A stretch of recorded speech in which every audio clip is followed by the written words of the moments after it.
from the past. Please listen carefully. CoCo.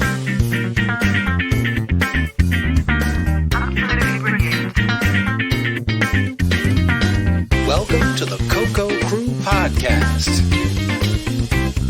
A delicious adventure into the world of retro computing news and information.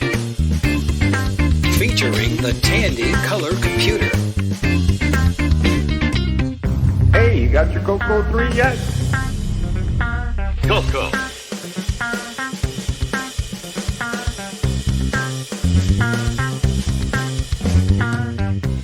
It's time to start the music. It's time to light the lights. It's time to get things started on the CoCo Crew tonight. Yeah, I like that. All right. Well, dude, welcome. Welcome. You're listening to this episode 78 of the CoCo Crew Podcast. Woo! I feel 78 tonight. Sometimes I feel 78 as well. 78's a good year. It's a good number for us. Beyond the 250,000 download mark. I think that's a pretty big accomplishment. At least it seems big to me. Yeah. Pretty excited about that. It's 250,000 downloads. It can't be wrong. That's huge. Thanks, listeners. Yeah, definitely thanks for listeners. Now, it doesn't mean there's 250,000 listeners.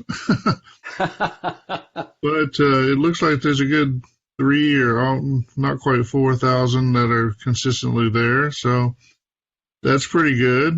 I'll take that strength of numbers. It's nice to have that, the word knowing somebody's listening to us as we produce this every month. Anyway, we had that announcement on the Facebook group and seemed to be well received, I think. So very good for us. Let's see, we got Kokovest coming up in about, 5 months? That'll be Kokovest 2022, quick on the heels of Kokovest 2021. That's right. So that's exciting. And we got Tandy Assembly coming up in about 10 months. Maybe just, I think my math might be off a little bit. Anyway, close enough to 10 months. Looking good. Very exciting. Nice to have events going on in the real world. Hopefully we'll be able to get to these like we did last year. Like we did in 2021, I should say. Let's see. What about projects? Anyone working on any kind of cool projects? Anything fun or interesting or nifty? Well, I am. And yeah. I know I sound like a broken record every month here, but for real, I have Blockdown definitely on its way, and it'll be ready for next month. Awesome. December. The stickers just came in for it. And that is a cartridge game, correct? Yes, a GMC cartridge game. With music. That's right. Very exciting stuff there. Yeah, can't wait to get mine. I had a little time off here right around the Thanksgiving holiday and didn't do too much or haven't done too much CoCo specific stuff other than I kind of dug into some boxes that I'd had stashed stuff and that's what happens around here when we have a gathering, we're going to have people over or whatever. At the last minute, we kind of have to run around and gather up the residuals from my various projects, put them in boxes and put them in the garage or whatever. So I had a couple of those stashed away. Took the time to go through them and find some stuff. And actually found some parts. I was able to put together a couple of parts kits for GMC development kits. And a couple of them have gone out. So very exciting stuff. Nice. If you're interested in one of those, feel free to send me an email. I don't know how many I have at any one time, but if you send me an email, that's your better chance of getting one that way than if you don't send me an email at all. So, what about you, Mike? You got anything going on, or just life still shooting? Yeah, I've still been pretty busy. I've been playing with my Moo board a little bit, so that's been fun. So dusted that off and been working with a little. It's a cool thing for your color computer 1 or 2. Cool, very cool. Is that a new acquisition or something you've had for a while? No, it's something I had for a while, but kind of like what you did. I discovered it and said, oh, yeah, I need to plug that back in and spend some time with it. So very good. But let's see, what about other acquisitions or anything like that? Do you got anything new recently there, Neil? I have, actually. It's not quite CoCo related, but it's a Tandy. I've been after this model for years now. So I now own a Tandy 1000 RSX. Oh, very nice. Nice. That's cool. So do you have a plan for that? Or? Yeah, I'm going to just soup it up, upgrade it, and see what it can do. Base Quest or something like that? yeah, do the old Sierra games on it, and VGA Glory. Very exciting. Very exciting. Cool. I've had a few acquisitions here and there, inspired by Pete Satinsky, who announced on one of the most recent Trash Talks that he had acquired a CRT Rejuvenator. I went and searched eBay and found one at a price I could justify. So I got a CRT Rejuvenator and Tester. So I don't really know how to use it, but in case I need to get down deep with a CRT, I've got the equipment now. So that'll restore an actual tube? Well, that's what I've heard that they can be used for that. I've heard kind of it's not a guarantee, but they can. Sometimes, I guess you get oxidation on the guns inside the tube, and by running extra high current through there, you can kind of burn some of that off. And so when you get a tube that gets a little dim, sometimes you can clear off the electrodes and make it a little brighter. Nice. So I think it's also useful for like just testing the tubes at all. If you have a tube that you're, don't know whether it works or not, I think they're good for that too. But why don't we call this an introduction? Take a little break, and then we'll be back with some announcements. Great presentation, Dirk. Thanks, Sherry. How do you keep your calendar straight without an administrative assistant? Oh, but I do have an administrative assistant, the CEO. What? The CEO, the Complete Electronic Organizer, from Computerware. It turns any 64K color computer with one or more disk drives into your personal assistant. The daybook lets you keep track of events, special occasions, and hourly notes. The clock supports multiple alarms and event reminders. And it has an easy-to-use phone directory, a calculator, a freeform file keeper. No more searching through business cards and pieces of paper. Wow. Seems like everyone should make the CEO their personal administrative assistant. Wink. Make the CEO your personal assistant for just $49.95. The Complete Electronic Organizer, CEO, from Colorware, Encinitas, California. All right, CoCo Cruisers, welcome back. Now it's time for some announcements. You are listening to the CoCo Crew Podcast. We are available on Twitter with Twitter handle at CoCo Crew Podcast. That's at CoCoCrew Podcast. If you'd like to send tweets, feel free to tweet at us. Maybe we'll tweet back. Let's see, we have a page on Facebook listed under the CoCo Crew Podcast, 4 separate words. So join the Facebook group, maybe get a little early news or extra side discussions or whatever, and join our group and, be fun for one and all.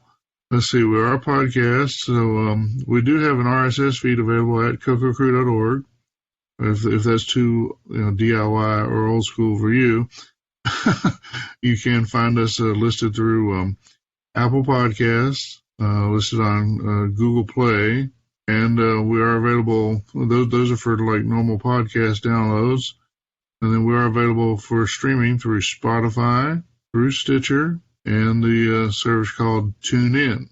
So very good. And if there's some way that you prefer to consume podcasts, and if we're not available there, then please let us know, and we'll see what we can do to get listed. I think all of the podcasts now are available.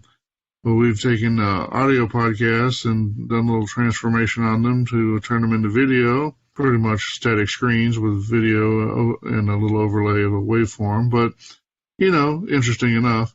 We make this available on YouTube. One advantage for this is YouTube does a pretty good job with subtitles.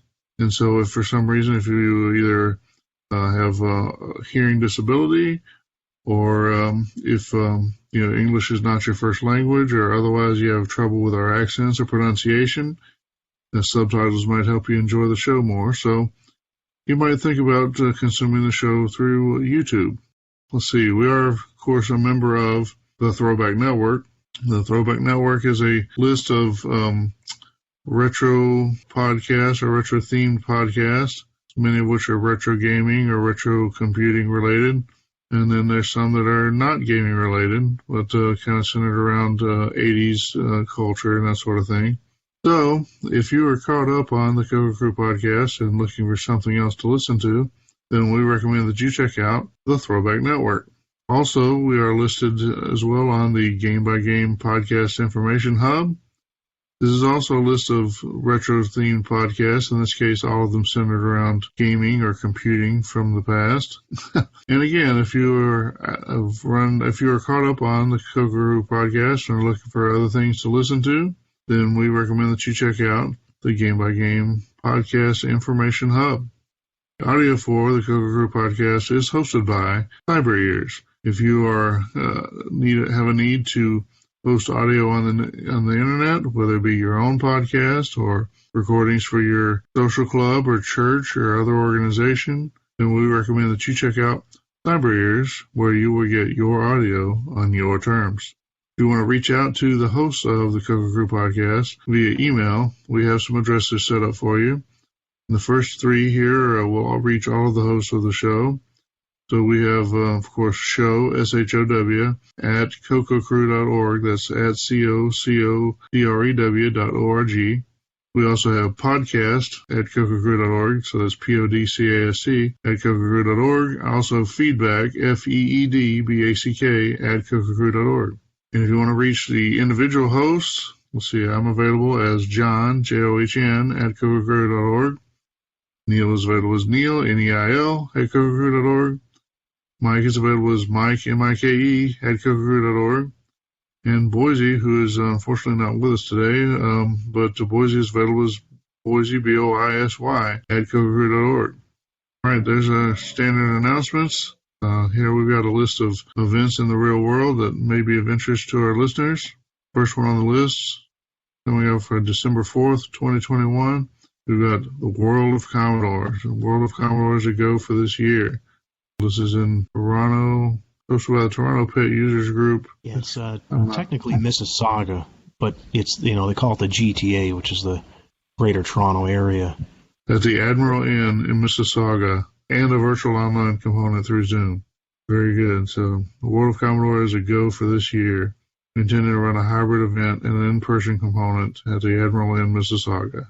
Very good. This is a Commodore-oriented event, I assume. World of Commodore. Neil, you've been to this event. Is this something that our listeners would like? Yeah, it's a great event. It definitely is Commodore influenced, but sometimes there's non-retro Commodore stuff there. Like one year, someone had a paper tape reader going. That was neat. Loaded a Microsoft Basic from it. But yeah, it's a good event, Very good. So World of Commodore, December 4th, 2021. That, of course, is, as usual, I think, is the last event on our calendar for the year. So I'll rotate around to 2022, April 22nd, 23rd, 24th of 2022, Finnish Computer Festival East.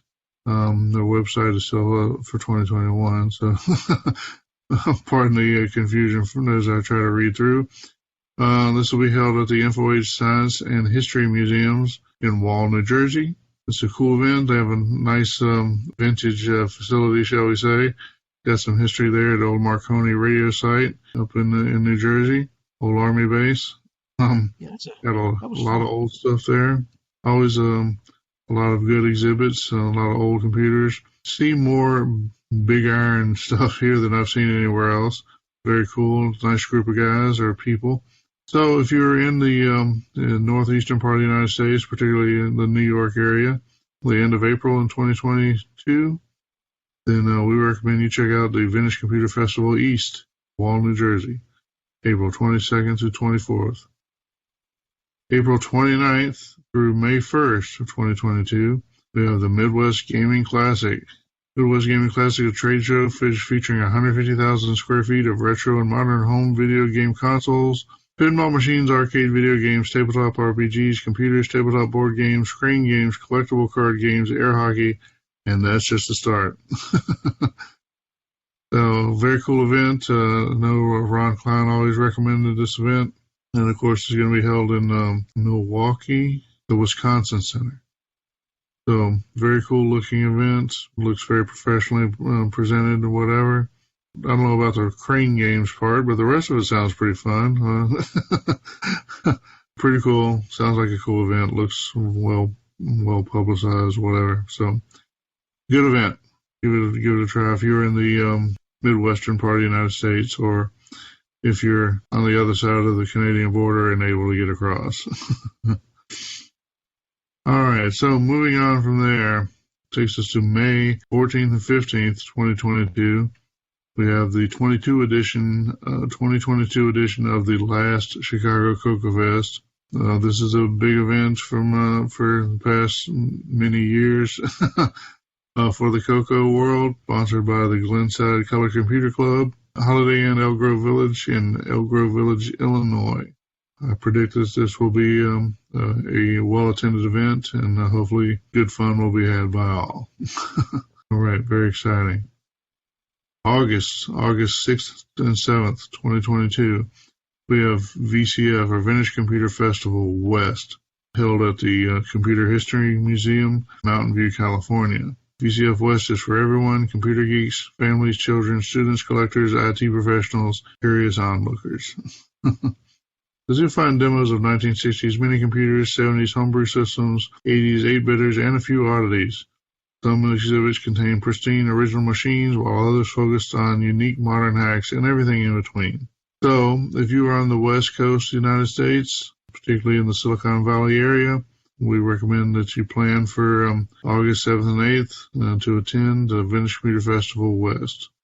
Finally, you've got our big event, 2022, talking about September 30th through October 2nd, 2022, Tandy Assembly, which will be held in Springfield, Ohio.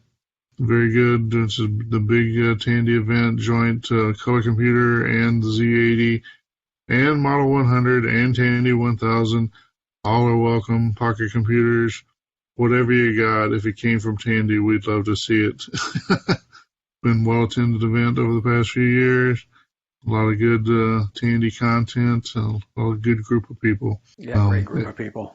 Yeah, very nice. And the organizers are handsome and fun and nice to talk to. And, we're partial to them, yeah. Yeah. So anyway, definitely a cool event, and I want you to put it on your calendar and plan to come and join us. And that will be September 30th through October 2nd of 2022, Springfield, Ohio. The link is in the show notes. All right, so that'll be the end of our announcements. So why don't we take a little break? I'll get a little something to drink, and then we'll be back with some news. Wouldn't it be great if you could get everybody's Christmas gifts at the same place? Well, maybe you can. I'll let you in on a little secret. The Holiday Gift Center at Radio Shack. After all, everyone loves electronics. And who has more favorites than Radio Shack? Calculators, radios, personal stereos, computer accessories, plus all kinds of handheld electronic games for the kids. So take care of everybody on your list. Make it a Radio Shack holiday.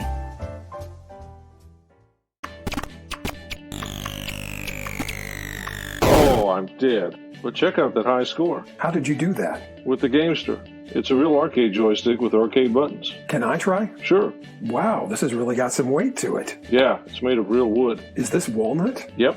You can choose any wood or finish when you order yours. It looks great, and this joystick is amazing. It's smooth, and the buttons are great. You can choose a custom cable length, or even get a left-handed version. I'm sold. Where do I get mine? Introducing the Gamester. The Gamester is the ultimate 2-button joystick controller for your color computer, Dragon, and Tandy 1000. The Gamester features a genuine arcade-quality joystick with 2 large arcade-quality cherry switch buttons on a single surface. Every Gamester is built to order. Choose the wood for your cabinet. Choose custom paint or stain and finishes. The Gamester is designed to last a lifetime. To build yours, simply reach out to Neil Blanchard by email. Neil@CoCoCrew.org. That's Neil at CoCoCrew.org.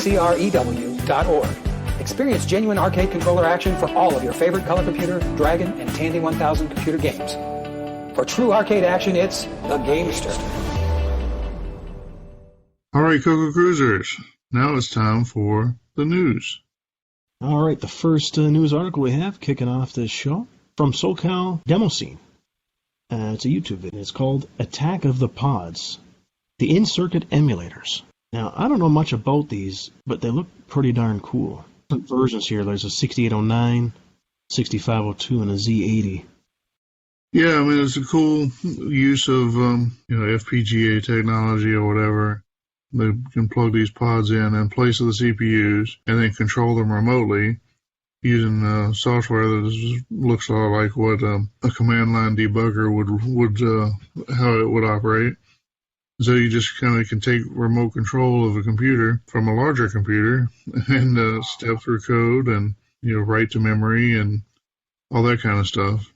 So very nice. I think all the parts maybe are not entirely or easily available anymore. I kind of missed the boat. Like so many things how these things happen in the retro scene. Somebody comes up with something and then a little while later you can't get it anymore. But somebody made the video. So it was worth showing. I think we covered those when they first came out. Cool technology. Absolutely. Yeah, that's awesome. All right, our next news article is from Sheldon McDonald, another fellow Canadian, and he has a update on his PSG loader. It looks like he's added some icons for the file selection. So the PSG loader is it's a soundboard. It's been created from Ed Snyder. Some people have purchased these. Looks like a nice piece of software. It's got a nice GUI to it. Yeah, Sheldon's been doing what he can to make that hardware useful. Right. Yeah. And somebody needs to step in and do that. And Sheldon's taking it upon himself. I'm not sure how much other traction it's getting, but he puts on the demos and looks like he's making some progress. Yeah, it looks cool. Our next news article is from Gergo Erdi, titled Rust on the MOS, which is MOS 6502. Beyond Fibonacci. I'm not sure what the Fibonacci reference is exactly. Maybe it's some project he's doing. Anyway, basically what he's done is he's found a back end to the LLVM compiler project that produces 6502 machine code. And the way the LLVM is structured is you can map that back end to front ends for a variety of languages. And probably primarily in most people's minds, LLVM is a C compiler, but it's also has front ends for Rust as well as other languages, I'm sure. Rust is kind of I'm sure it's not new, but it's new-ish. It's taking over the world. It's whatever if you ask the people that like Rust for sure. And so he's put these technologies together so that you can write Rust programs that run on the 6502. And of course, this is not a CoCo project, but if somebody wanted to put in the time to do a 6809 backend for LLVM, you could do something similar on the CoCo, right? So it's inspiration. And if you didn't understand what I was talking about, then you're probably not the one to do it. Yeah. Next news article is from Bernardo Castro. An article here from the Byte Attic. Now this is kind of cool. Engineering for Purpose: The Silliness of the Commander X16. I didn't even honestly know about this board, and I had been in the retro community for a while. So probably been more up on it if you were into Commodores, because it's a little more Commodore oriented. The 8-bit guy, of course, is famous in his own right for his retro YouTube channel or whatever. But at some point, he decided to become involved in a project to especially build a new computing platform based around some bits of 8-bit technology, and including some amount of software from the Commodore world. So the Commodore kernel or something like that, adapting that or whatever to this new board. whatever. It's a cool project, and a lot of people have been excited about the Commander X16. I haven't seen that much other backlash, but this guy, the author of this article, kind of slaps him a little hard. But I think he makes some good points and about this kind of project and its level of practicality and professionalism and or lack thereof.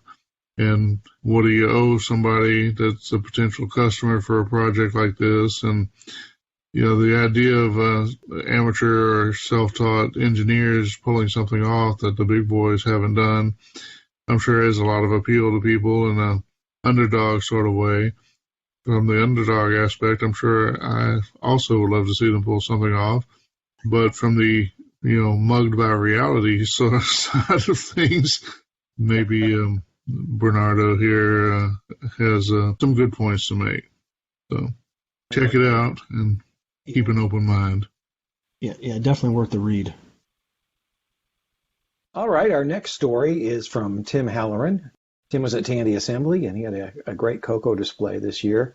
He's got a YouTube video called Making a TRS-80 Cassette Cable.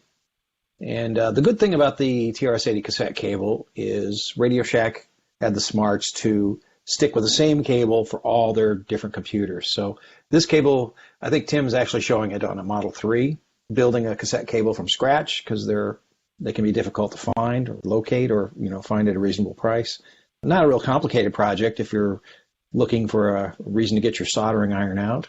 That same cable will work on the Model 100, the 3, the 4, and of course the color computer, or the MC10 for that matter. So it's a good video on how to build a cassette cable.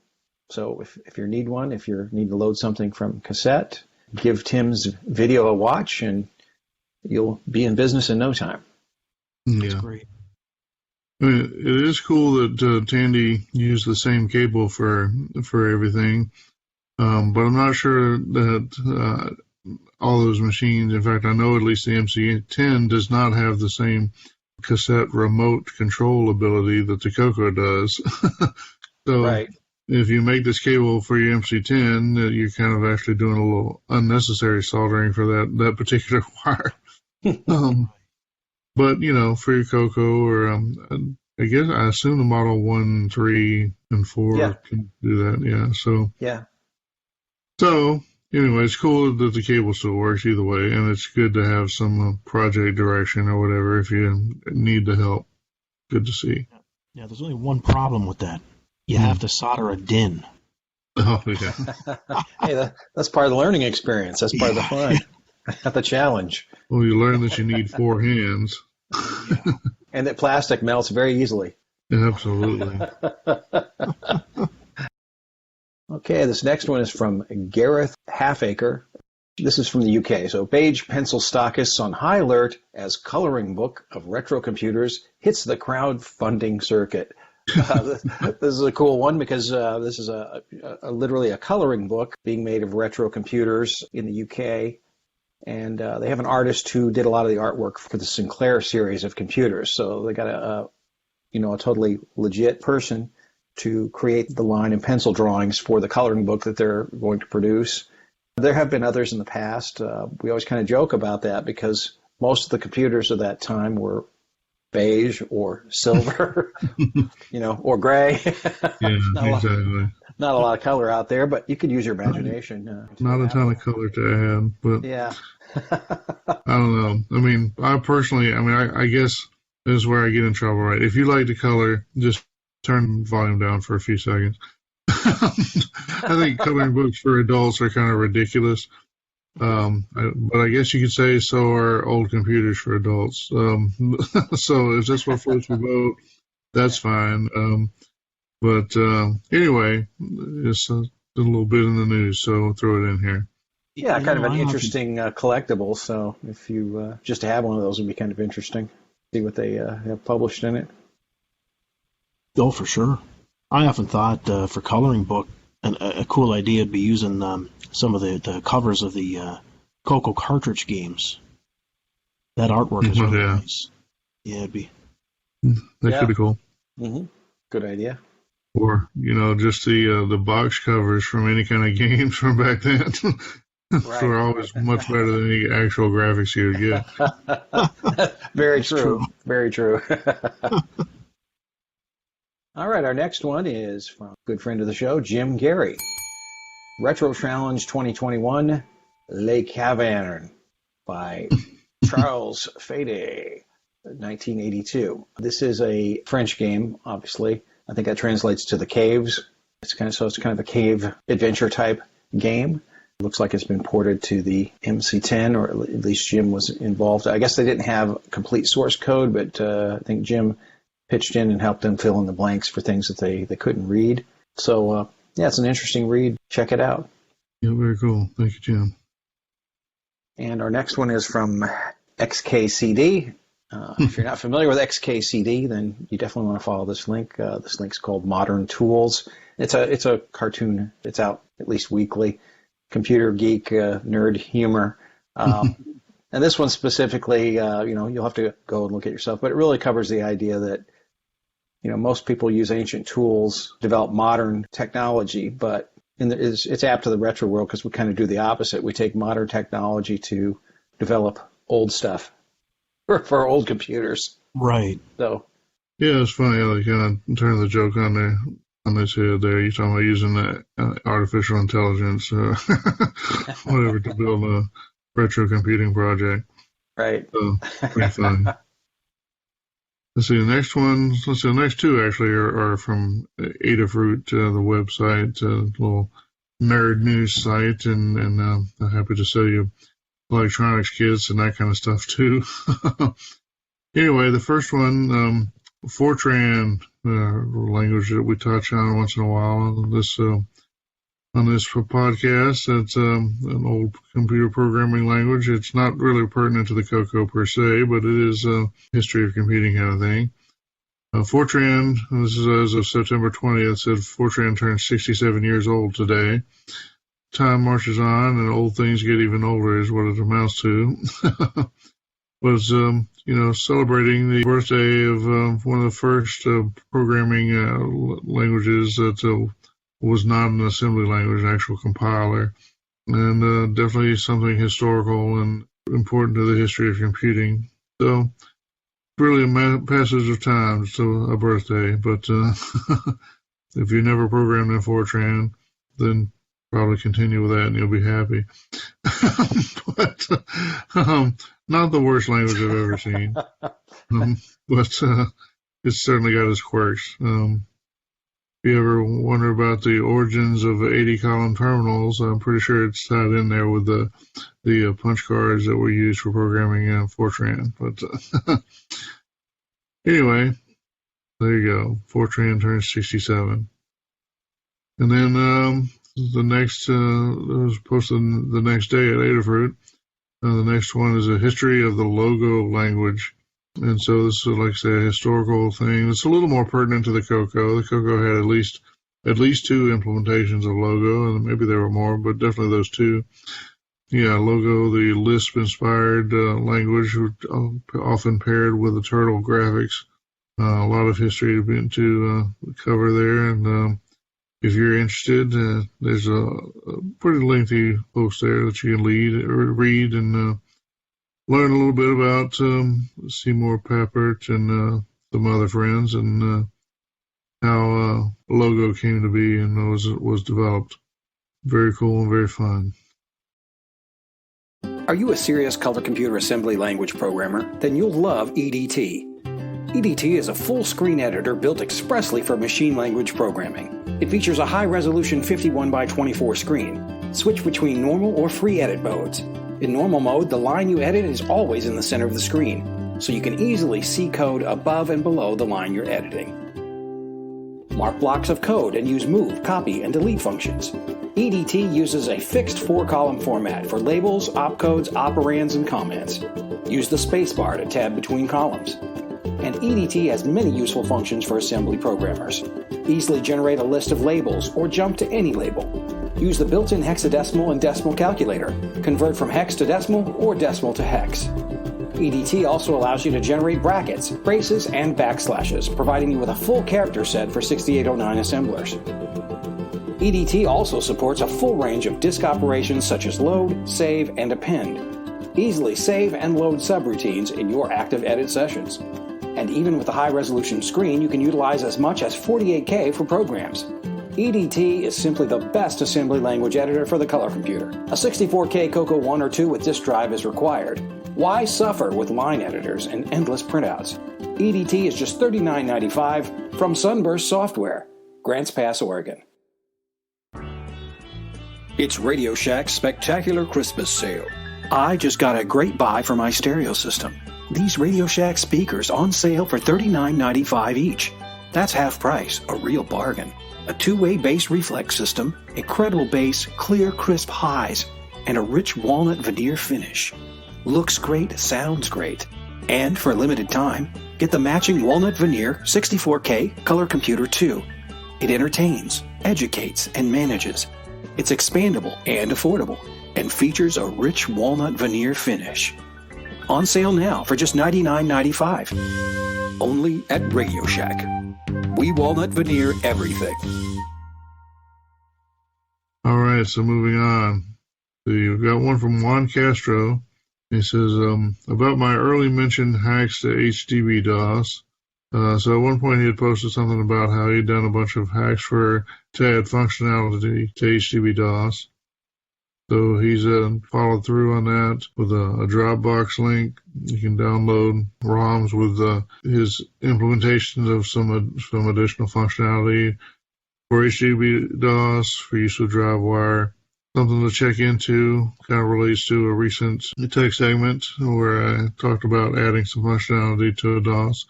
Here's somebody who's done exactly that for some other specific purposes. You might want to check it out and burn yourself an EEPROM and see if you enjoy Juan's work. I've got one, this is a YouTube video from Knowles Retro Lab on the YouTube channel. This dragon lost its color. So this Dragon 64 was working, the colors were messed up. He thought he was going to have a quick fix and maybe make a couple of adjustments. Ended up having to dig fairly deep into the world of PAL color and had to deal with some glitches and that sort of thing. And even the still shot of the video, you can see a kind of a weird gradation of the color. It gets more blue as you get farther to the right. So a weird repair story, but on a Dragon 64, or particularly a PAL Dragon 64. Could be a fun watch. Check it out. You might enjoy it. Looks like it's got about 16,000 views. So maybe if you give them an extra couple of thousand, that'd be fun. Yeah, definitely enjoyable. And you learn a bit about the video circuitry. Great troubleshooting video.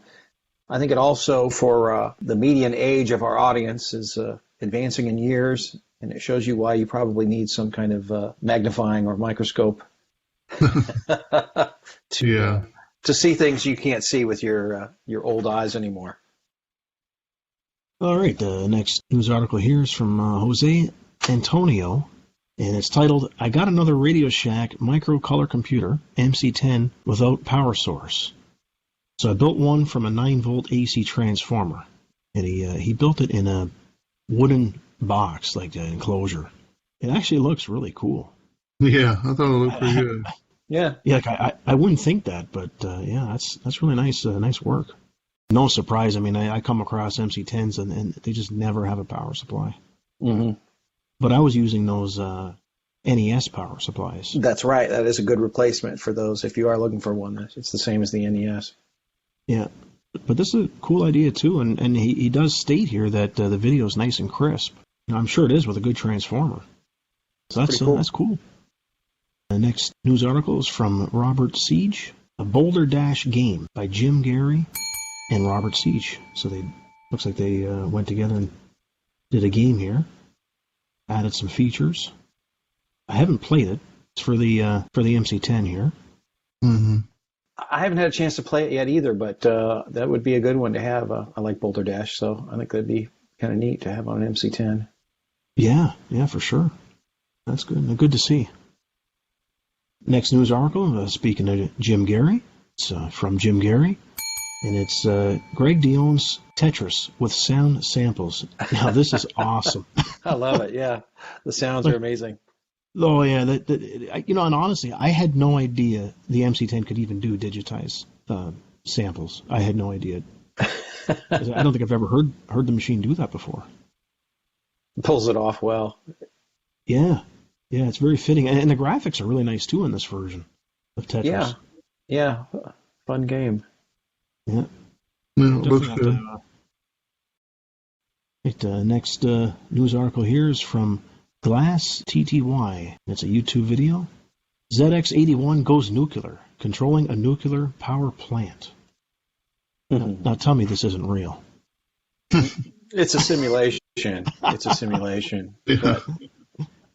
But it proves, a Z80 could certainly be up to the task for all the amazing control stuff.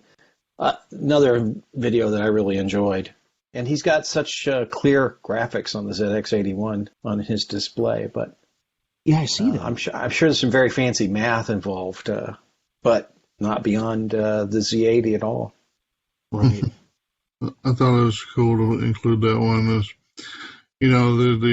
All the doorstop jokes about the MC10 obviously are inspired a bit by the ZX81.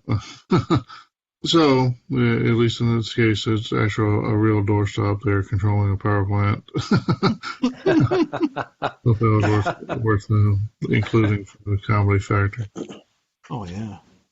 If you're looking for a challenge, though, it'd be cool to see this ported to the MC10 or to a color computer. Add some color elements to it. Yeah. So, just checking out the graphics here. It is very crisp in this video. Mm-hmm. I know he talks about a composite mod he did to it, and it looks like it works really well. Yeah. All right, this next one is from Al Williams at Hackaday. It's Raycasting 101 Makes Things Simple.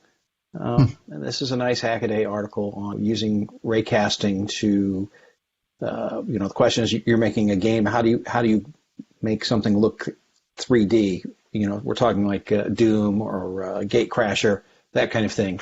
We've got kind of a 3D world where you can pan 180 degrees to see things, and obviously you're using an algorithm to draw these things. That's called raycasting. So this is a more thorough explanation of how you pull that off.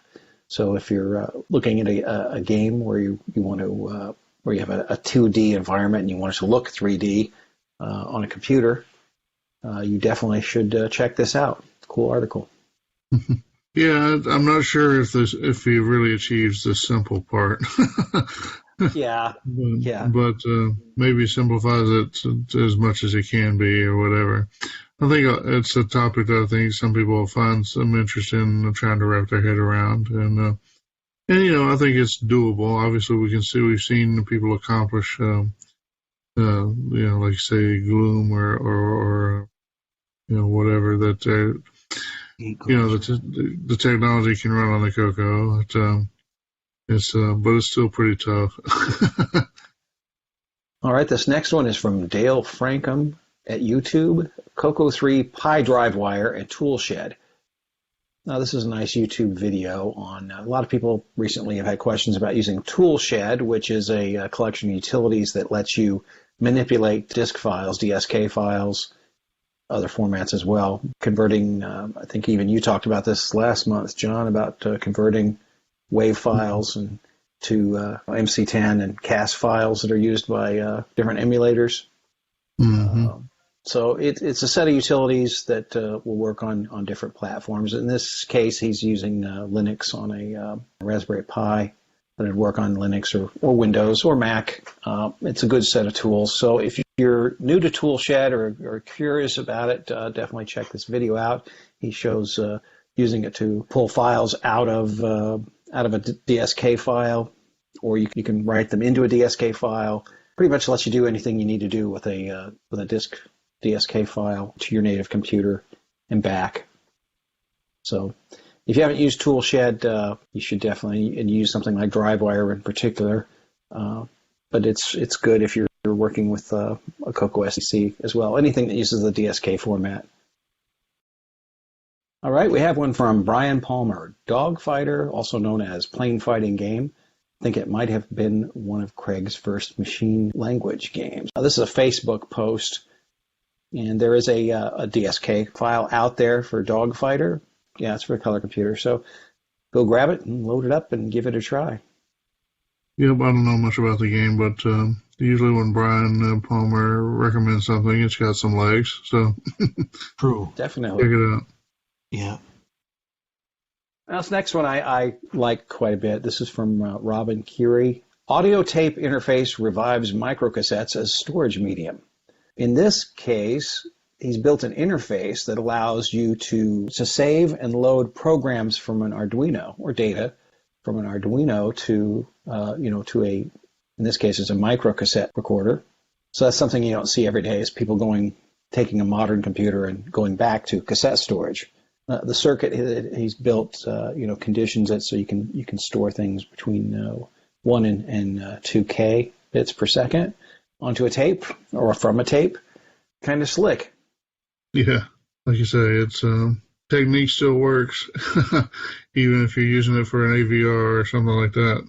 Why not take advantage of it, right? So pretty cool. It's amazing. Cassette tapes are still being produced. And microcassettes at that, yeah. Yeah. Yeah, that's right.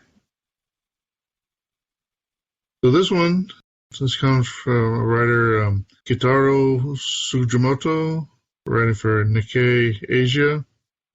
Tokyo says, long goodbye to beloved floppy disks. And apparently it was still common practice, or has still been common practice for a certain amount of data exchange within the Japanese government agencies to occur on 3.5-inch floppy disks. So this story is kind of akin to the ones about using the 8-inch diskettes in the missile silos in the United States. Maybe not quite as bad as that, but still sort of the same idea. If it ain't broke, don't fix it, I guess. And so until at least fairly recently, the floppy disks weren't broke, but maybe it's broken now. I don't know if you can even get them new anymore, but I guess it's a big enough thing that it made this news article in Japan. So time marches on, I guess, is the moral of the story, right? It goes to show how good the technology was to last that long. Yeah, absolutely. True. Reliable. And speaking of old but good and reliable, mostly, technology, the story by Chris Lott at Hackaday. Someone's done a study comparing different programming languages of a certain level of popularity and comparing them in different ways, which is pretty common. You have kinds of racing and that sort of stuff, but who can write the programs that run faster in different languages and that sort of thing. In this case, so the headline says C is the greenest programming language, which, it's like saying, my grandmother's the best electric car mechanic or something like that. As someone who likes to program in C and thinks it's a pretty good language, it's nice to see that C is still in the running when it comes to some of this stuff, where they factored in the amount of computing you can do per unit of energy, which is, yes, that is something that people look at, including CIOs, Chief Information Officers. They look at things like that when they're building out data centers and that sort of thing. They use enough power that the cost of power and even the availability of power becomes a factor. And so they look at what languages they should be using to get as much computing per watt as they possibly can, and they make choices about what computer architectures and to use. Why you might hear about ARM servers taking over from x86 servers in certain cases. Anyway, one of this particular piece of research determined that C was the most, achieved the highest computing per watt amongst the several languages listed. That's well, at least a couple dozen, I think. Worth noting. Guess Dennis Ritchie knew what he was doing. Yeah, no doubt. No doubt. So yeah, they compare C and Rust, C++, and Ada and Java and Pascal, but then it gets into, I've never even heard of Chapel, Lisp, OCaml, Go, that's an up-and-comer there, Go, Fortran, Haskell, Dart, Racket, I've never heard of that one, Erlang, Lua. They basically got, if you've written a program in it in the last decade, it's probably on the list of what they compared. If you don't believe me, check it out.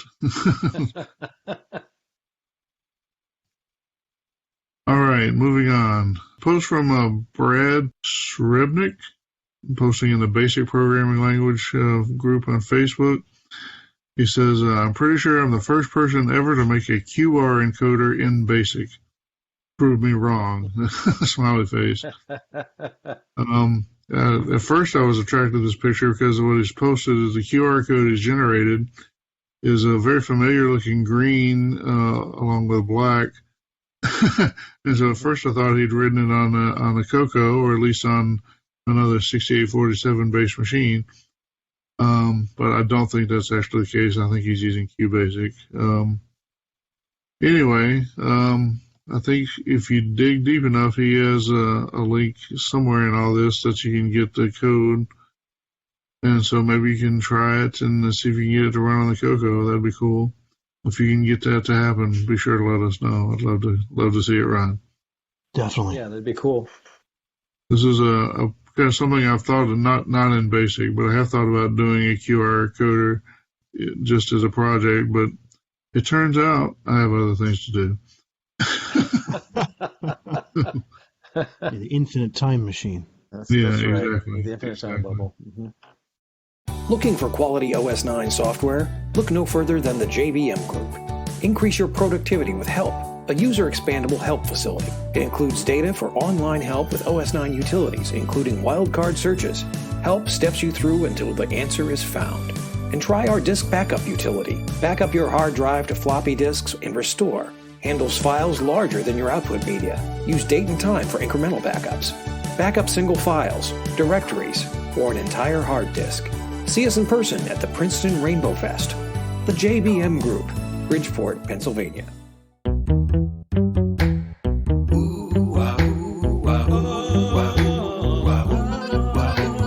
Users in this world appear to switch windows by pressing clear, or wish to watch a bouncing sphere. The cry goes up both far and near. CoCo 3, CoCo 3, CoCo 3, CoCo 3. Backup lightning roar of floppy, switching disks to make a copy. CoCo 3, CoCo 3, CoCo 3. Clap off, clap on, clap off, clap on. The clapper lets you disrupt computing from anywhere in the room.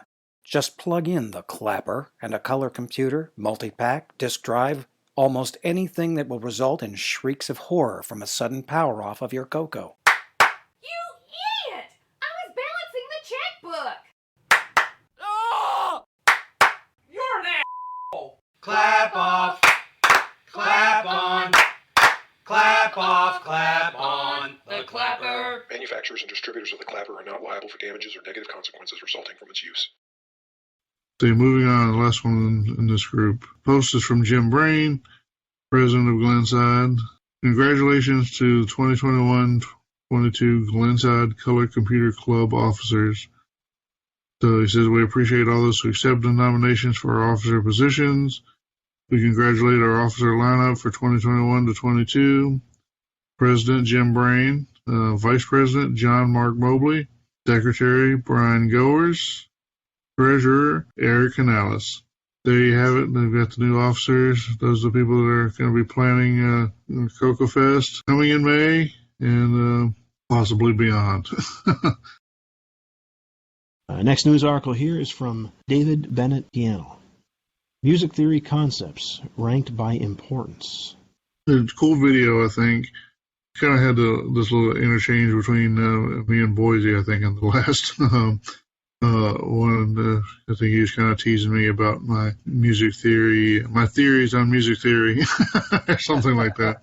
But I think he makes a good point in that, and sort of my main point or whatever is you can make good music without knowing all the words to describe things, and that the real point of knowing the various music theory concepts or topics or whatever is so that you can communicate to other musicians.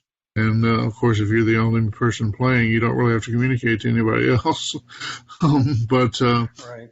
On top of that, he breaks down, and he makes a really big list of various topics, but between things from being able to read sheet music, which is pretty basic stuff, but knowing the names of the notes, or knowing certain kinds of chords, knowing what the different intervals are, like perfect fourth, perfect fifth, that kind of stuff, to some much more esoteric tritone replacement and that sort of stuff. And he goes through and makes a chart and basically says, if you want to learn a little music theory but don't have time to learn it all, or at least all at once, these are the things that are more important in general, and maybe you should focus on these concepts and maybe not worry quite as much about those concepts. And so I thought it was a cool presentation. The next news article is from Flatland Spider. Now this is interesting. Students don't know what files and folders are, professors say. Yeah. It's true. My wife is a school teacher, high school teacher, and they seriously have no clue on this concept. Yeah. And I don't know, I think there's a couple of things that influence that. I mean, the Googleification, there you go, of the world where you just search for everything. And I've had people definitely look me straight in the eye and say, well, if you just search for stuff, it's faster than if you have any kind of organization. I'm not at all convinced that that's true if you actually, think in an organized way. And maybe that's the real problem, is some people don't think in an organized way and then therefore can't organize their desktop very well. But the other thing that plays into that, especially younger people, kind of their first or main introduction to computing is through cell phones. And, of course, the major cell phone platforms, both Android and iOS, you tend not to think that much about files. You think about applications. You open the application, and the things that would be files probably are files underneath are only represented inside the application that use them. And, it's easy to not think about them as files at all, right? And certainly not to think about them being in a certain folder. Right. So it's a little weird to me to such a basic concept is, and especially it's that skeuomorphic, I think is the proper term, a concept there that's supposed to be based on real life stuff like actual folders and actual files that was supposed to help people understand how the computers were working with things or what those abstractions are supposed to mean. And nowadays they're just totally overlooked. And so they have no meaning to people now. It's kind of ridiculous. But anyway, there's your piece of news for the world. All right, moving on here, we have an update here from Nicholas Marentis on his game 0 Hour blog. It's on Chapter 11, Power Station and Transporter Tubes. He's still working on his game 0 Hour, which is good to see. Hopefully that comes to fruition soon. Yeah, his he kind of changed his sort of how he blogs or what he blogs about. And so this has become more of a status update than an actual discussion of how the code is written. A little bit less interesting to me. I don't know how other people feel about that. But, it does look good, and it looks like he's making progress. And so that's good to hear. For sure. Yeah, definitely a good-looking game. Yeah, that's great. All right, moving on. Next news article is from Michael B. Brutman. Building a Stratum 1 time server for 16-bit DOS. Yeah, I like this one. Yeah. Well, remember back in the day when you actually had to set the time on your computer? Yeah. Not just like you have to set the time on your stove or something, Right. But most of us nowadays, I think a lot of people don't even really think about it once they have set their time zone. Eventually, the time on their laptop is just correct, and they probably don't even wonder why or how that happened. But some of us have known about network time servers for a longer period than that, and had to set things up in the past. Yeah, so there's these machines out there that live out on the internet or out on the network that keep track of the time and will tell the time to anybody who asks. A lot like back in the old day when you could dial a certain phone number and say the time is 4:30 or something like that. Well, the computer can do that and does that these days, and you probably don't even know about it unless like you said, you just have had to deal with it. But this person did a project, and it's it's not a CoCo. Maybe it could be. That'd be a pretty cool project. But instead, he's got a DOS machine with it sounded like a homemade IP stack. But he's built a server that can be used as a part of that timekeeping network, but is all built on top of MS-DOS. Pretty cool. So major props to Mr. Brutman. For sure. Okay, this one is from Winslow Fegley at IGN at YouTube. This is a trailer for the movie 8-Bit Christmas, an official trailer. This is a Neil Patrick Harris film that is out now. In terms of this being 8-Bit Christmas, it's referring to the Nintendo Entertainment System. Yeah.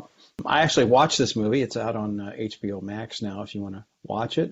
It's kind of a fun little, family-oriented movie about the adventures of kids trying to desperately get a Nintendo Entertainment System when they were impossible to get in the Christmas of '88, I believe. Yeah, something like that. So, it's got a good story. I'd say it's more oriented toward children, or I definitely would call it a family film. So it'll appeal to adults and children. Definitely worth a watch. I think I kind of like the ending of it a lot. It has a pretty good message. So if you're looking for something to watch with your family or your kids, this is there's something for everybody in this film. So I also watched it, and like you said, it's it's certainly not a technical or retro computing thing at all, but it's got some nice retro nostalgia kind of moments there, and it propagates the myth of blowing into the cartridge. It's not something that we did on the CoCo, but certainly it's something that people are well known to say was necessary on the NES. And like I said, it's cool, and it has some nice tropes or whatever. Mm-hmm. I would not call it a knee slapper, but it's fun. It's entertaining. It certainly has some moments that were pretty funny. Yeah. And, overall kind of good message thing. And and a cool treehouse. Absolutely. Yeah. Yeah, nice ending. All right, this next one is from Rocky Hill. It's a board that replaces the functionality of the SC7752-7P DAC chip on the Tandy CoCo. This is a GitHub post that has the Gerber files, so you can, have a board made. So you definitely have to roll your own, but it's a drop-in replacement board for the DAC chip on the Tandy CoCo. I don't know, John, is that chip's pretty hard to get a hold of now? Well, I mean, as far as I know, they're unobtainium unless you know of a source. Right. Certainly, one of the two custom chips that are on the CoCo 2 and the CoCo 3. Well, I mean, the CoCo 3 obviously has a gimme, but also it has the DAC chip and the salt chip. And so this Mr. Hill here, Rocky, has been working on those replacements. And so, we'll keep a few CoCos alive that wouldn't otherwise be available, or maybe keep a few CoCos in a not quite alive but not totally dead state that would otherwise have turned into donors. Right. So that's good. Keep those alive, and maybe some cool stuff that'll come out of that for sure. So. Very detailed instructions too, which is great. Yeah, very cool. Yeah, that's awesome. Thanks, Rocky. And we have one from Andre Balista. Am I doing something wrong, or MAME 0237B does not support the Game Master cartridge? And I know you replied to this one, John. I'll let you talk to this one. No, well, basically, I think he was doing correct, and I'm not sure where he had gotten his instructions from, but I published some that he may have been following mine. Basically, he just had old information, and the configuration, the command line configuration for enabling the Games Master on the main versions that had been current. Apparently, there's been a change, and so the option changed from where it was Games_Master, it's changed now to GMC, and which apparently was to bring that in line with the command line options being used by some of the other emulators. So, good, bad, or indifferent, whatever.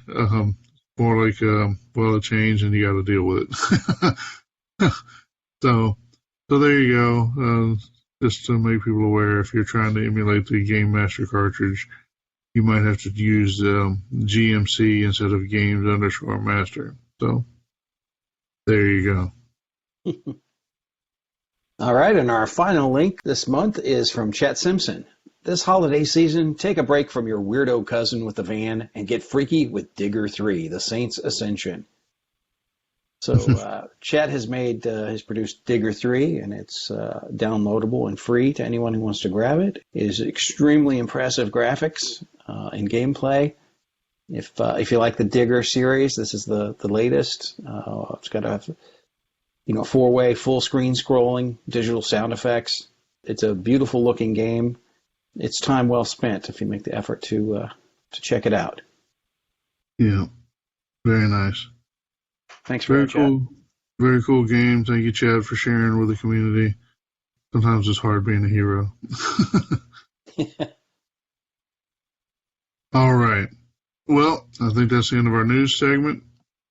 So why don't we take another little break, and we'll be back with some feedback. Add the power of CPM to your color computer with Color Power 2. Just plug the Color Power 2 ROM pack into your 64K color computer 1 or 2. Connect your disk drive and composite monitor to the ROM pack. Insert our diskette and you now have access to thousands of CPM applications. Run WordStar, DBase 2, SuperCalc, Multiplan, and thousands of other popular CPM titles. Color Power 2 displays clear 80x24 text on your composite monitor with true upper and lower case. On board is a powerful 4 MHz Z80A microprocessor, and the Color Power 2 comes with its own power supply to keep your CoCo running cool. Color Power 2 with Digital Research CPM 2.2 is just $329. Absolutely no modifications to your color computer needed. The Color Power 2 from Color Power Unlimited Incorporated, New Providence, New Jersey. Since 1994, Cloud9 has made cool stuff for your color computer. Now Cloud9 is proud to announce the 2 MB Triad Plus memory expansion board. The Triad Plus works in two ways. Purchase just the Triad Plus board to expand your Color Computer 3 from 128K to 512K of RAM. Or add the new Protector Plus MMU to access the full 2 megabytes of static RAM aboard the Triad Plus. And the Protector Plus MMU utilizes full buffering to protect your CPU.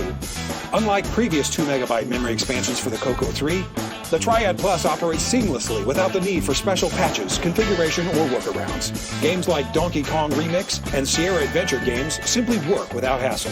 And the Triad Plus will reduce your CoCo's power consumption and heat generation.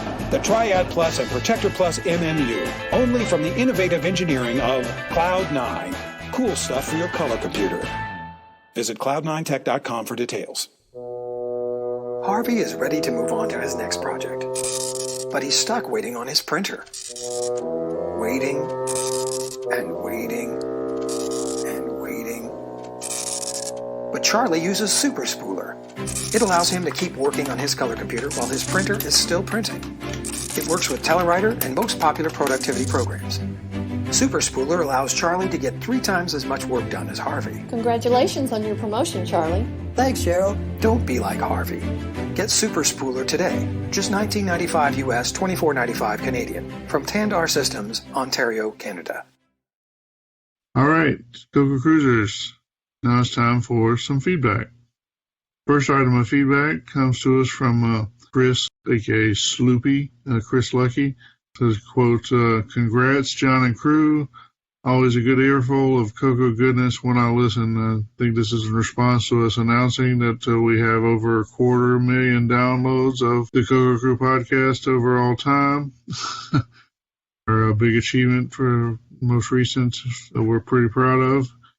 Thank you, Sloopy, for congratulations on that and for being a listener yourself.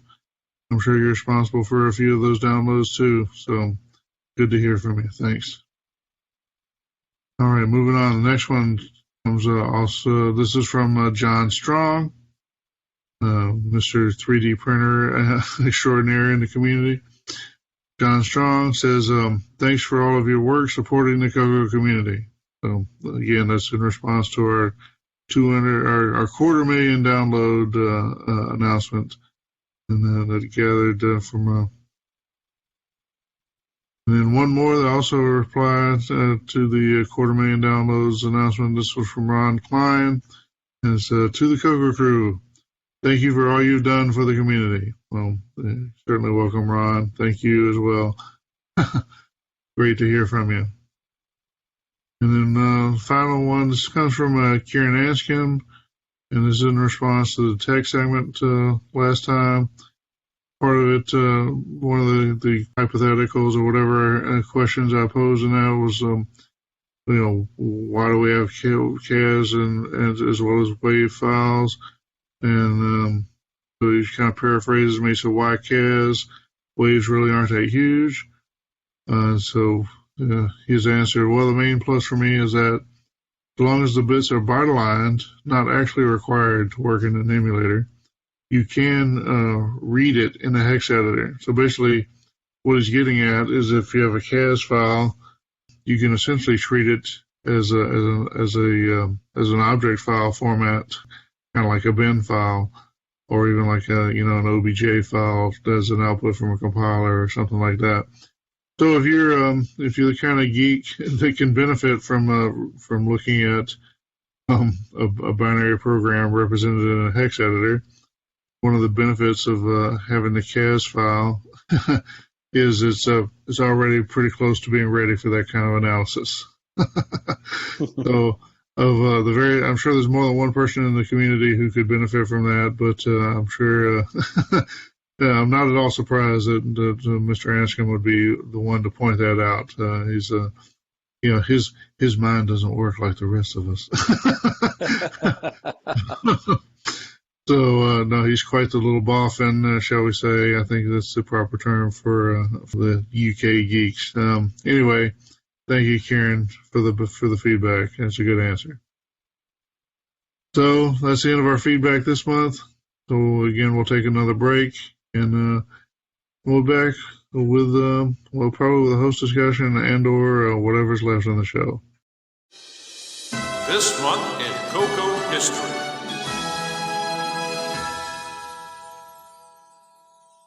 Welcome to This Month in CoCo history, where we explore events in the life of our favorite home computer. I'm Boise Pete, and this month we go back 31 years to the November 1988 issue of the Rainbow magazine and a wish list of holiday goodies. Pages 41 to 44 of the issue featured the Rainbow Holiday Shopping Guide, filled with suggestions of CoCo goodies to buy. For software, there was Speed Racer from Mitchtron on cassette and disc for $34.95, Birkenberg's Hyper.io for $29.95, and Car Sign Designer from Zebra Systems for $29.95. Then there was the hardware, a Disto Supercontroller 2 for $130, a DS69B digitizer for $149.95, and the venerable CoCo 3 for $129.95. You could even get a CM8 RGB monitor for $299.95. Finally, accessories such as the DM8 printer stand from Datum Manufacturing for $14.95, the Delphi official guide from Simon & Schuster for $21.95, and an MPI locking plate from GimmeSoft for $7.95. While the Rainbow Holiday Shopping Guide is no more, we have contemporary options as the holidays approach. On eBay, you can find a used CoCo 3 today, going for about $350. And that's this month in CoCo history. Do you struggle trying to remember how to check your multi-pack interface to see if its PAL has been updated for the CoCo 3? Looking through documentation is time-consuming. List archives and search engines require so much typing and are just too complicated.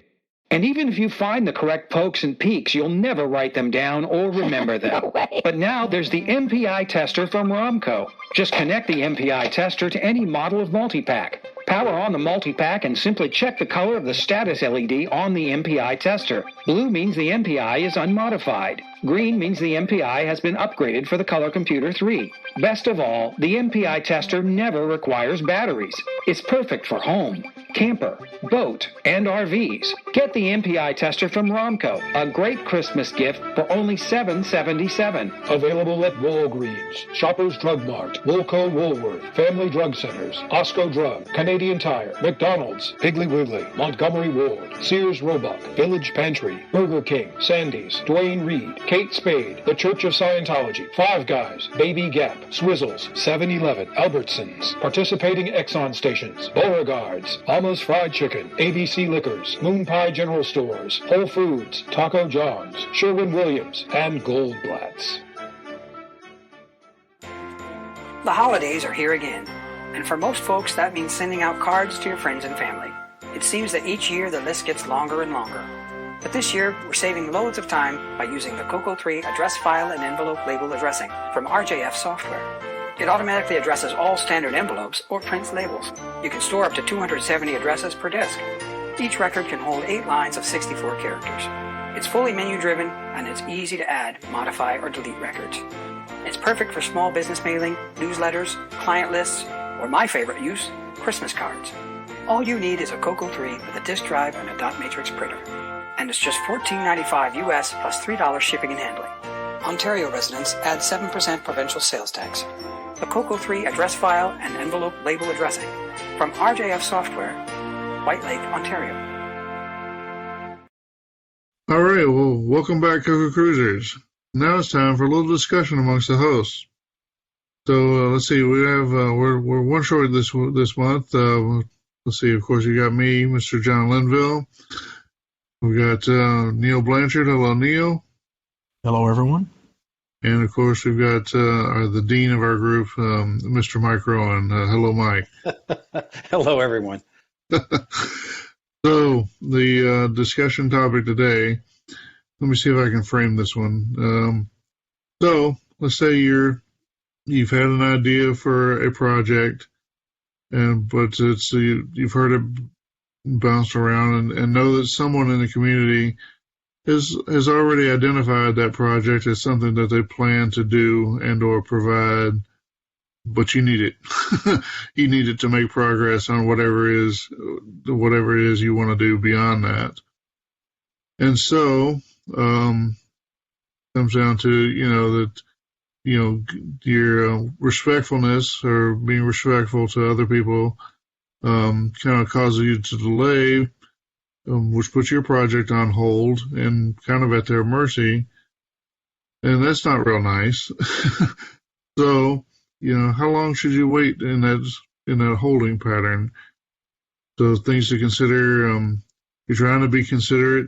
Somebody else is going to do the project, so it's kind of rude to run in and just do it, over top of them, or steal the project from them, or steal the glory for the project.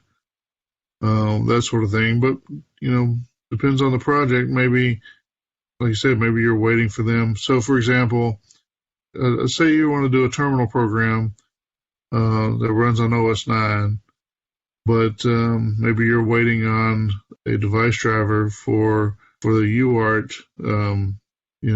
that's somehow a requirement for your project to run on, something other than the existing, the serial pack or whatever, but something else that needs a UART driver. How long do you wait for that? How long do you wait until you just go ahead and write your own UART driver and move on with your serial port, your terminal program, something like that? I'm sure there's other aspects to think about. But yeah, so what's important here? What's the important thing? Do you wait to not steal the project and not be the jerk? Or do you go ahead and move forward just to unblock yourself to clear the way for your other projects or whatever, or something in between? Maybe there's a way to do a lesser version of the project that you need done, something like that. Any thoughts? Where do we start here? I think it varies on the project, for one thing. Sure. I mean, given your example, I would just go ahead and write that driver.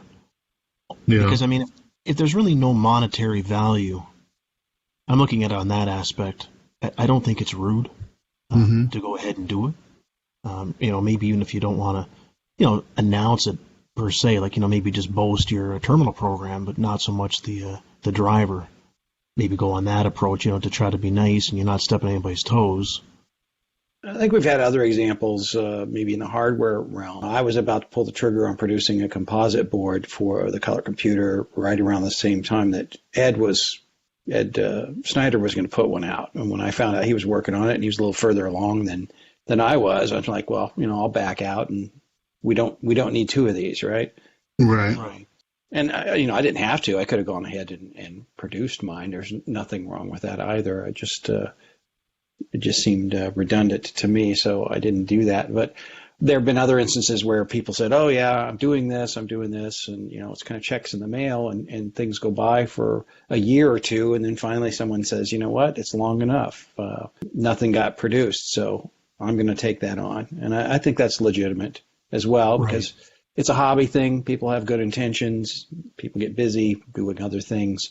I don't think, and like I said, it depends on the project, and sometimes I guess it can be contentious in the community about that. But how long should we wait before doing a given project? 22 minutes. Well, right. Obviously, there's no prescriptive answer that's going to cover every case. You have to think about it from a variety of angles and whatever. And, like I said, probably the example I cited is a little bit of a straw man. People want a driver. They probably don't care if it's the driver or the one from a certain person. So, the way I described that one, obviously, it would lean towards if you have the cycles to write at least a bare bones driver, then go ahead and do it, right? Yeah. But there have been other, which I think Mike kind of hinted at, and I think this problem used to be, I don't know, maybe worse. There is, gosh, it's so long ago, I can't even remember what the name of the project was. There was somebody had done kind of it was almost like Phusix before Phusix existed. There was a project that someone had done on a Commodore, I think, and then had started to port them out to other systems. Was involved a network stack and some other stuff. And, I had thought that was something that I might take an interest in.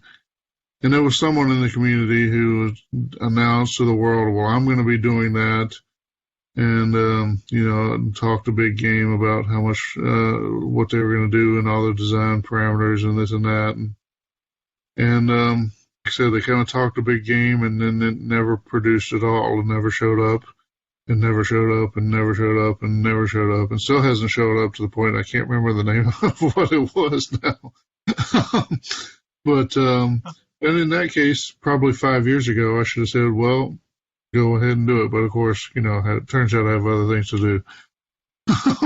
But instead, we got a podcast. But yeah, again, it just there's no easy answer on that one. But I do think it's easy to say, well, just go ahead and do it for yourself, whatever, and that probably works for some people. But I'm sure that answer also is going to irritate some people or make some people feel like their work has been invalidated or whatever, that they just didn't quite get that extra time to finish whatever they were doing, and probably hurt some feelings or whatever. I don't know what the answer is there. And then here's the other issue with this, is you run the risk of nothing getting done. Sometimes if you're waiting, it could halt or slow down, production or whatever the project is. Yeah, well, definitely. I mean, and that's exactly what happened with the project that's so long ago. I can't remember what it was called. Exactly. Somebody stood on top of the hill and said that this is my hill and I'm going to have it. I was nice enough to say, well, okay, I don't want to fight with you over it. And instead of fighting over it, we just didn't get it at all. So that's not so good. So, I mean, I guess it's one of those that kind of comes back to, well, you should have some awareness of what's going on in the community. So, like listen to the monthly podcast or, the weekly discussions or whatever you like, or keep up on Facebook and have some idea of what's going on in the community and who's doing it, and try to maintain enough good relations that you can say, hey, Bill, have you finished writing that driver yet? Or or are you still going to do that project with the funny graphics and the robot arm that hits people on top of the head? Or, whatever it is you're trying to do.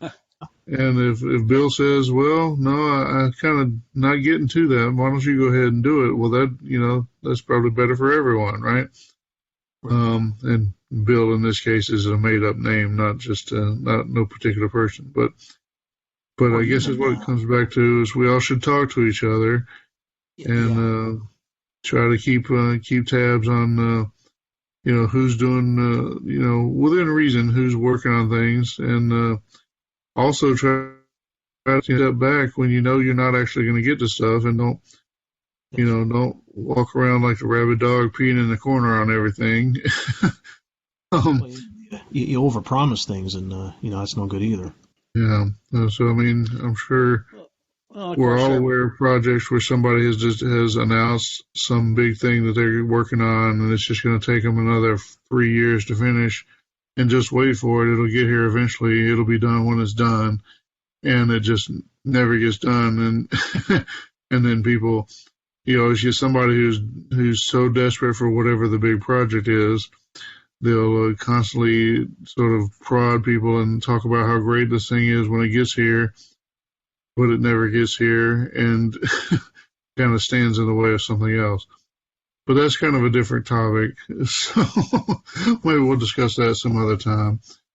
Back to this one, how long do you wait?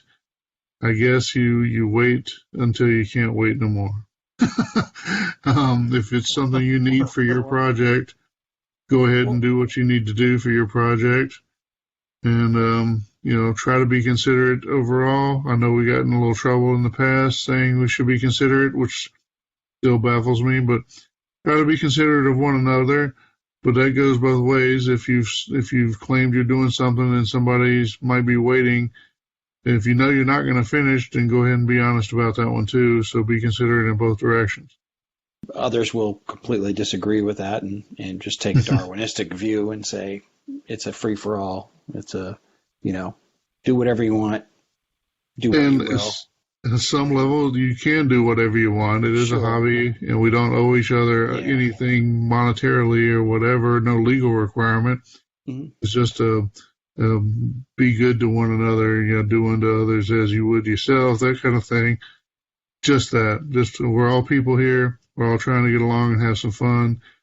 So try to have fun without ruining anyone else's time. I guess that's what it gets down to me. And if that doesn't speak to you, then, well, that's okay too. Yeah, I guess it's always going to be an opinion. There's really no specific right or wrong answer here, other than us kicking around and saying it'd be nice to be good to each other, wouldn't it? Yeah, be good to one another. I think that's a great one. Treat people like a human being, yeah. If you want to argue about that one, well, feel free to send us some feedback. but I'm not going to promise to play it.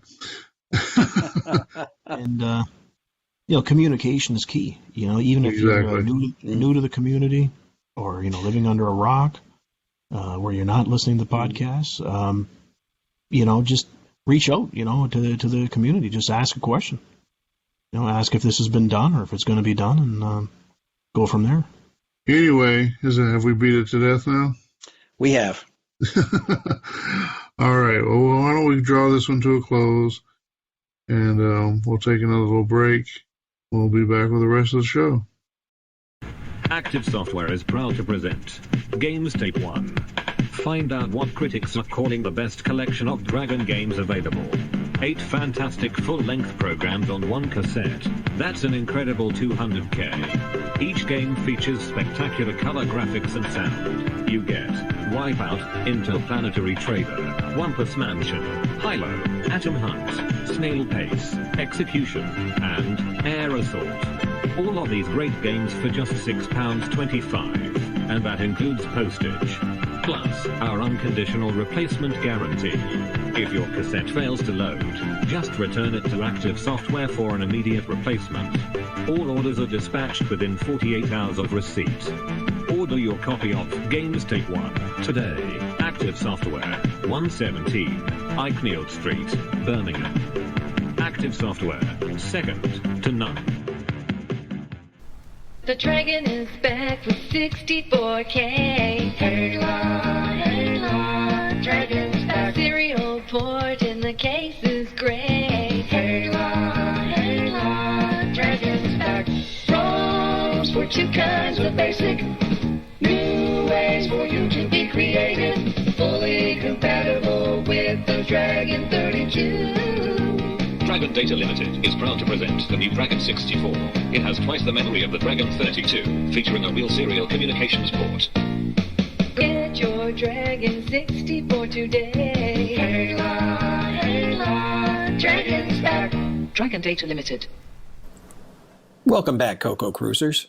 This is Mike Rowan, and we have a special segment for you from the UK, courtesy of Kieran Inscombe. Kieran attended the Dragon Meet in Cambridge, England, and collected some audio bites from several attendees. I'm sure you'll recognize more than a few of the names you'll hear in this segment. So thanks to all of our Dragon listeners, and thanks, Kieran. Hi, it's John Whitworth of Dragon Plus Electronics here, and this year at the Dragon Meet at the Cambridge Computer History Museum thingy, I have brought the Super Sprite, which some of you may already have heard of, and that's doing all of its graphics and sounds demos. But I've also brought with me the much fabled until a few years ago Premier Sprite board, which was developed by Premier Microsystems and which I think ultimately contributed to Premier Microsystems' downfall. So the Premier Sprite board uses the same chip as the TI-99, so the TMS 9929 because it's the PAL version, but it uses that chip, so it adds true sprites to the Dragon 32. It's got a basic ROM on there, so it provides extensions to the graphics. Unfortunately, that does mean you can't use it with a disk drive. But it's a fun little board, and it's sitting here and it's running, and we've got the original demo running on it from Personal Computer News, I think it was. And another little demo I knocked up the other night, so we've got dragons bouncing up and down the screen as well. That's it, really. Lovely, thank you. No problem. Hi, I'm Phil. I'm here at the Dragon Meetup. I've been developing a VGA board for the Dragon and a multi-cart, which I've donated to the museum. And as normal at these events, I've been ended up fixing things for people as well. Just meeting up and having a general chat about computers in general. Thank you very much. It's all right. All right. Hi, I'm Richard Harding, and I've brought a couple of projects on to show. I've got a recreation of the production test line, which tested the joystick and printer port, etc., cassette port, as they did in the factory. We got the original software that ran on the machine being tested, and I've done a little test rig for that. And I brought along my USB conversion kit. Well, not kit. I won't be selling it as a kit, let's make that clear. So I've done my own 3D printed keyboard, so I brought that along and people can have a quick play on that. That's it. Thank you very much. This is Roy Templeman. So here we are at the Centre for Computing History, and we're at the annual Dragon Meetup. What I've got with me today is I've slightly bent the rules a little bit and brought some 680X machines. So for anybody who's a fan of the Dragon and the CoCo based machines, you'll know that the 6809 CPU is what drives it.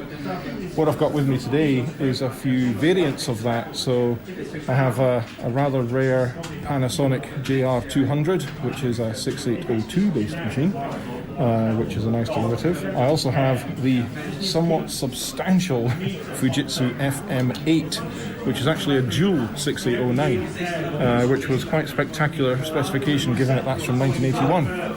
So you got 64K of RAM and two 6809s. I've also got with me today the Thomson TO8, which was the sort of last hoorah at the 8-bit market for the Thomson machines. It came out in 1986.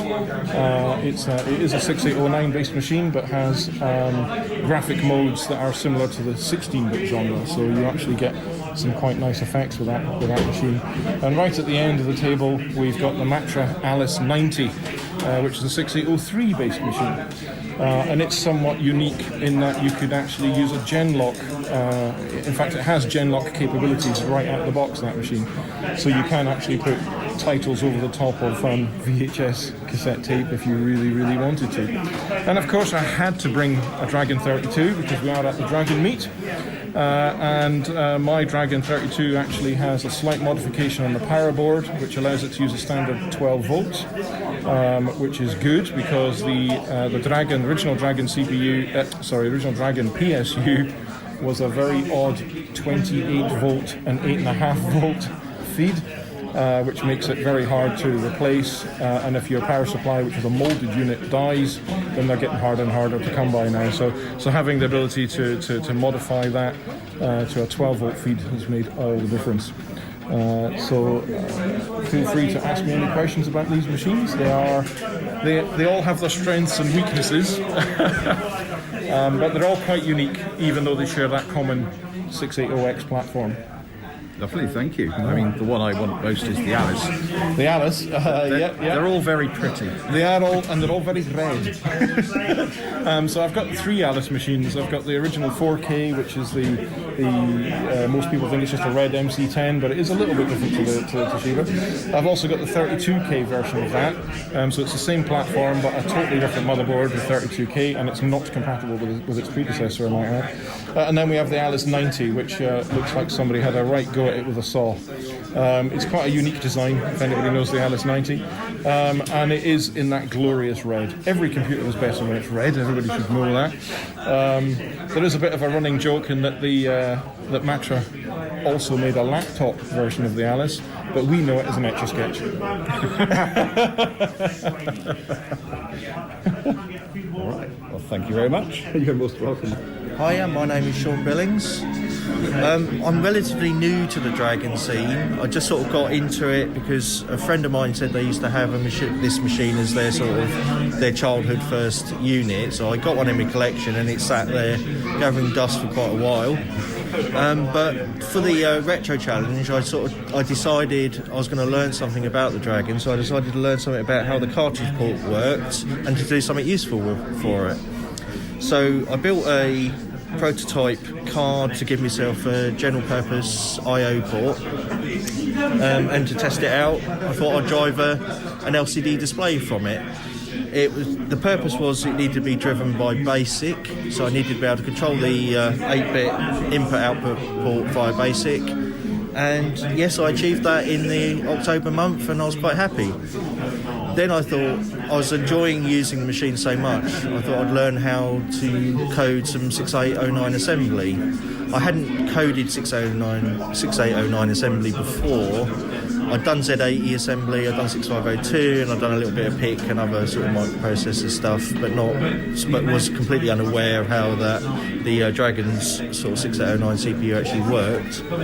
And I've sort of got bitten by the bug and wanted to do more with it. So I've been doing it old school, so I'm using AllDream, loading up from cassette, although I'm doing it solid state cassette now rather than the actual physical stuff, but loading and saving off of WAV files to actually and compiling the code, assembling the code, directly on the Dragon, and have actually managed to get it to work. And I'm really, really quite sort of chuffed. But I'm here at the event to sort of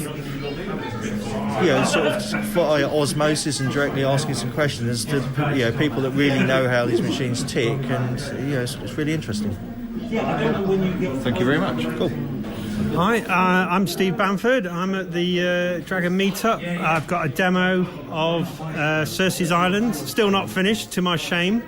But it's here anyway for people to have a little play on, give some feedback, and I'm just looking at everyone else's projects as well. That's it. Thank you very much. Hello, I'm Stuart Orchard. I've brought an upgraded Dragon 32 with me. So it was originally upgraded to 64K, and then I went mad and upgraded it to 256K with a banker board design. And the problem with having 256K of memory in a computer is what do you do with it?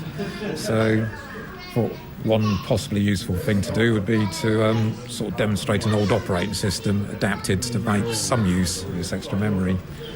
So the idea I've had is to take the original core of the Flex operating system and adapt that for use on a Dragon. So I've written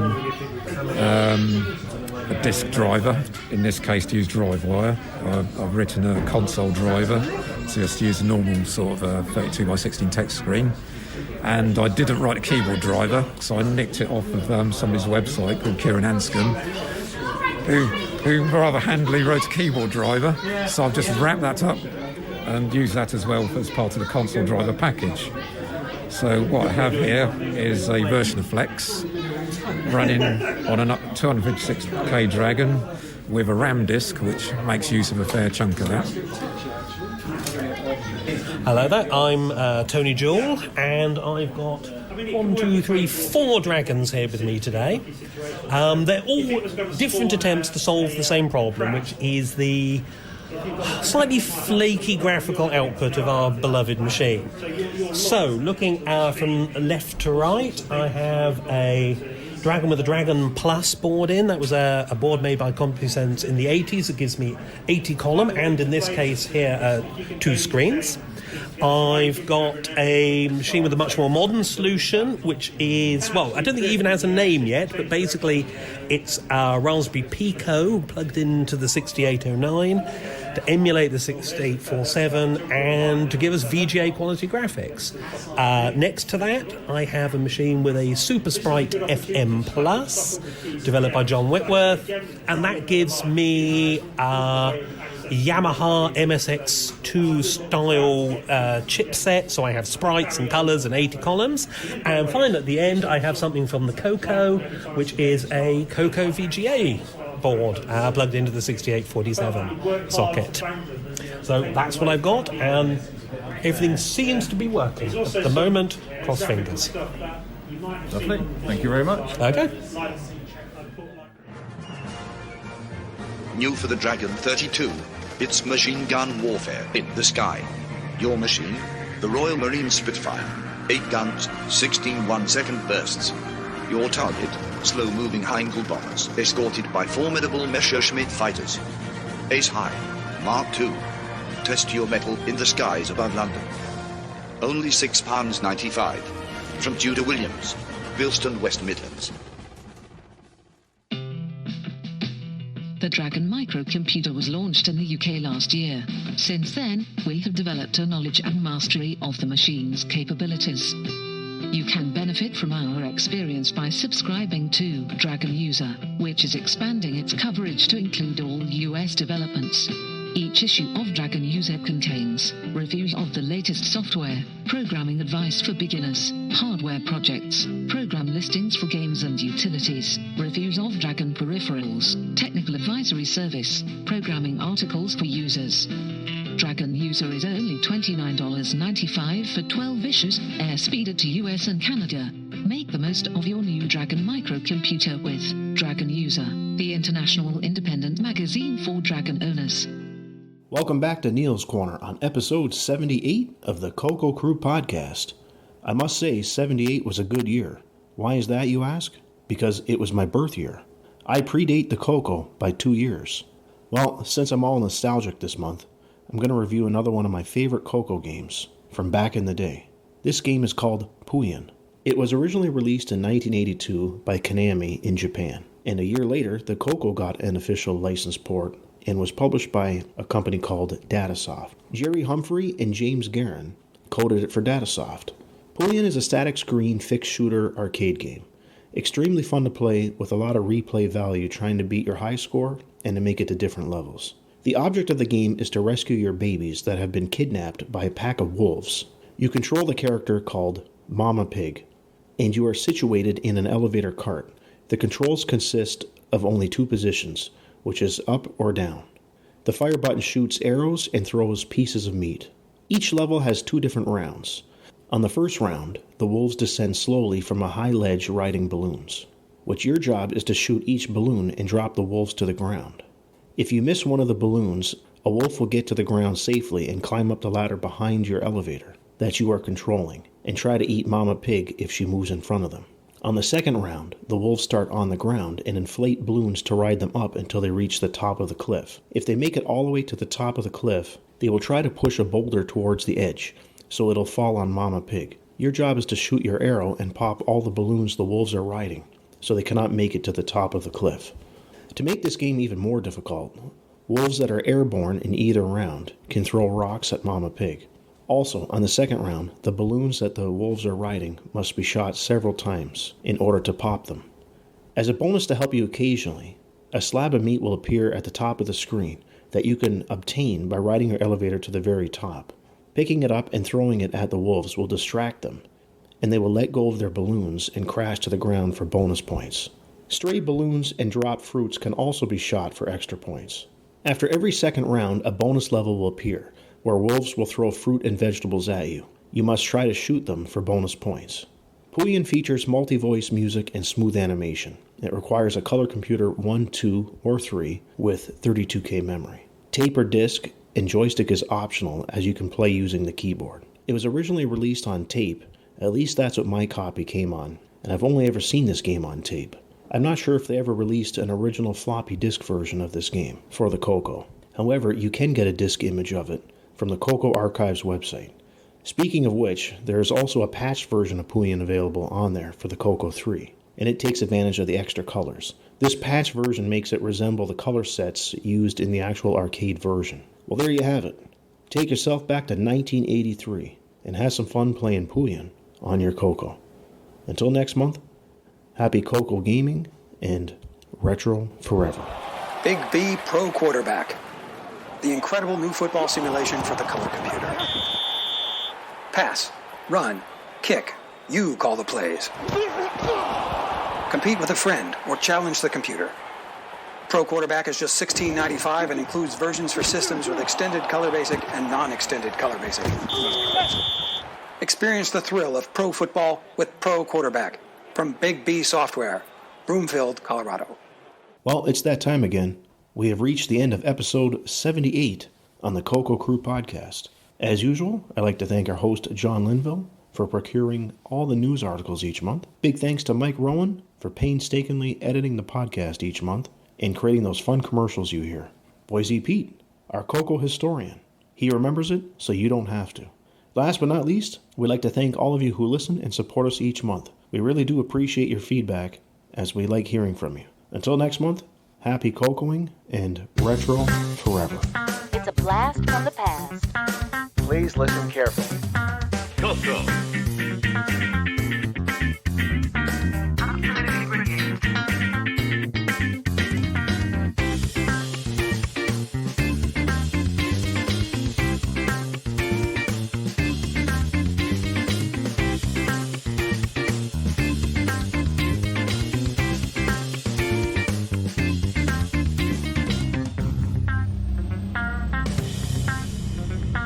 CoCo.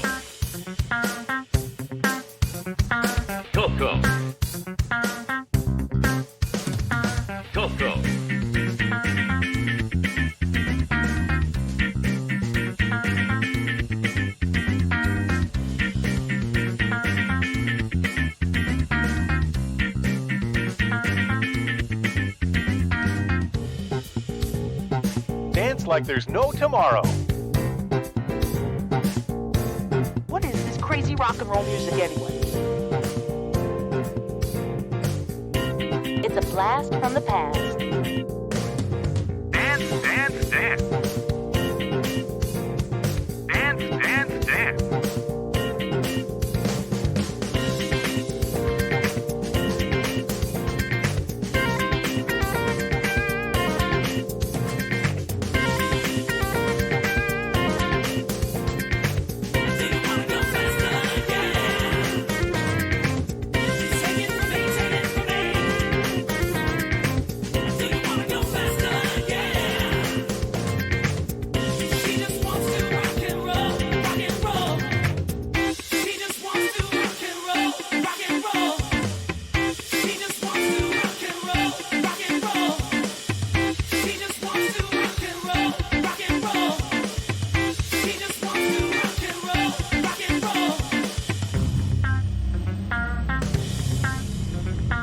CoCo.